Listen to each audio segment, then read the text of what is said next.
चलतु आज आम नवरात्रि स्पेशल बिना पियाज रसुण रे बनैबा पूरी आउ आलू तरकारी। एटा बनैबा बहुत सहजिया। तो आपण मो सहित चलतु बनैबे आ टेस्ट करके कहिबे। प्रथमे आम किसी आलू को नहीं जावा भल भाव धोईकी रखिदबा। ताकू सब फाड़ फाड़ करिकी मझिरु काटिदबा। एबे ताको प्रेशर कुकर रे दे देकी अल्प किछि पानी टिके देकी तार लिड लगेदबा। लगेकी एबे गैस रे आम ताको बसैदबा। 2-3टा सीटी आसीगले ताको टिके सिम करिकी आ 2 मिनिट बसैदेले आलूटा भल भाव सीझी जीवो। एबे आम पूरी चकटिबा। तो से गोटे कप अटा नेली, गोटे कप मैदा आउ 4-5 चम्मच सुजी नेली। से मु 3-4 चम्मच तेल देदेली। तेल दे सारा पर अल्प टिके लुण दबा। स्वाद अनुसार लुण देकी ताको आमे भल भाव एबे गोले दबा। अटा मैदा सुजी तेल लुण सब भल भाव मिसीगला आमे ताको कौन करवा अल्प अल्प पानी देकी ताको भल भाव दलिबा। प्रथमे कौन करवा ताको प्रथमे गोले गोले की गोटे डो भलिया गोटे गोल आकार देदबा। शेप दे सारा पर से तेल देकी ताको भल भाव टिके टाण करिकी दलिबा। टाण करी दलिले पूरीटा भल हुए। एबे आमे आलू तरकारी पैंकी मसला रेडी करदबा। तो से आमे कौन करवा ना गोटे बिलाती को छोट छोट छोट छोट करी काटिदबा। तापर अदा नबा। अदा को सेमती चुन चुन करी काटिदबा। तापर गोटे नाली लंका नहीं जावा भल राग लंकाटा देखिकी नेबे। तरकारीटा जेहेतु बिना पियाज रसुण टिके रागुआ रागुआ हेले भल लागे खाइबाकू।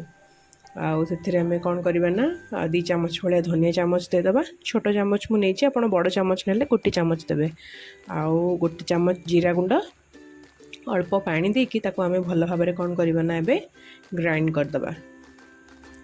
मसला रेडी हो गला। एबे आमे आलू तरकारी प्रिपरेशन करवा। गोटे कड़ाई बसैदबा। कड़ाई भल भाव गरम हो गला परे 3-4 चामच तेल देदबा।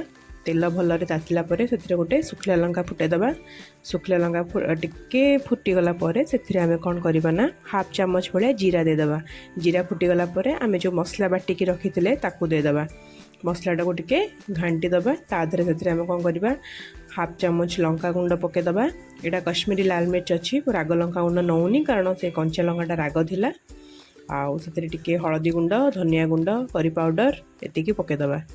पकईकी ताकू आमे तेल छाड़ला पर्यंत मसलाटा को भल भाव कषिदबा। एटा हमर बेसी तेल मसला दरकार हुएनी अधरे। तो देखंतु मसला केते भल भाव कषि गलानी। तो आमे जो आलू गुड़ाक सिझे तार सब चोपा छड़ेकी ताको आगुरी रेडी करके रखिथिबा। एमती हल्का हाथ रे आलू को प्रेस करिकी पकेबा।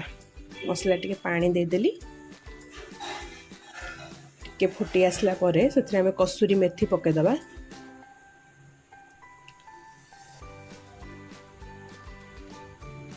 तापरे आमे से जो आलू गुड़ाक रखिथिले आलू को एमती पूरा पूरी स्माश करिबेनी माने पूरा चकटिबेनी।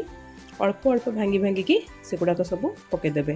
तापरे पानी देदेबे। पानी देकी ताको भल भाव चलई नेकी फुटी गला परे कौन करिबे ना पुणी ताको भल भाव फुटेदेबे। से तापर धनिया पत्र देकी हमर रेडी हो गला आलू तरकारी।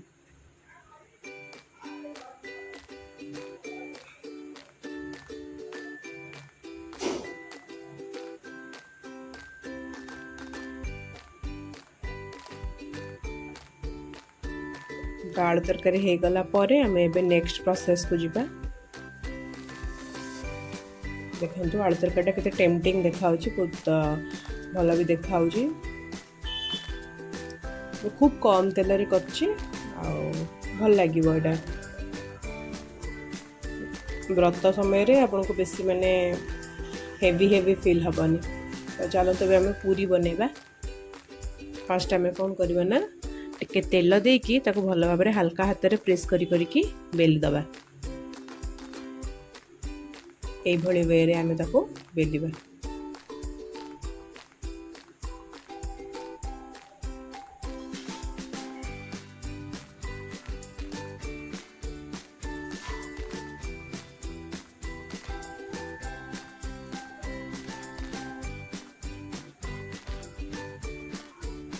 तापरे चलतु तेल को आम प्रथम कढ़ई रे गरम कर देथिबा। तेल भाव ताती गला परे टिके गैस फ्लेम को मीडियम करिकी पूरी पकेकी पूरीटा को आम एबे छाणीबा। ताको छाणला बेले टिके प्रेस करी छाणले पूरी गुड़ाक सब भल भाव फुले। एई वे रे कले आमर सबू पूरी खूब भल भाव फुल टिके ब्राउनिश कलर हो गला तो काढ़ीदबा। सुजी पकई पूरी गुड़ाक बहुत समय पर्यंत एमती फुलिकिना रहिबो। देखो सबू पूरी आमर बढ़िया भाव फुल आम एकाथरे चाहिए 2-2टा पूरी भी छाणी परिबा।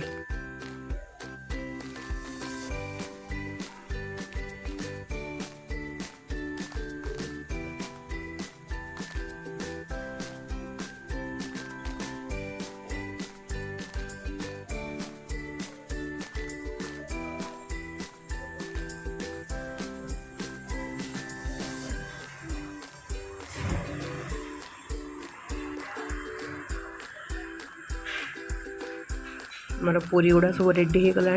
आम ए चलतु प्लेटिंग करवा। पूरी आलुदम रखिकी ताको खाइबे आ घर लोक खुआइबे आ कहिबे जे पूरी आ सिंपल आलू तरकारीटा केमती लगिला विदाउट अनियन गार्लिक वाला। तो निश्चिंत मो सहित ट्राए करेंगे मत जनइबे। भल लगे शेयर करेंगे, लाइक करेंगे और मो चैनल को सब्सक्राइब कर। सो धन्यवाद।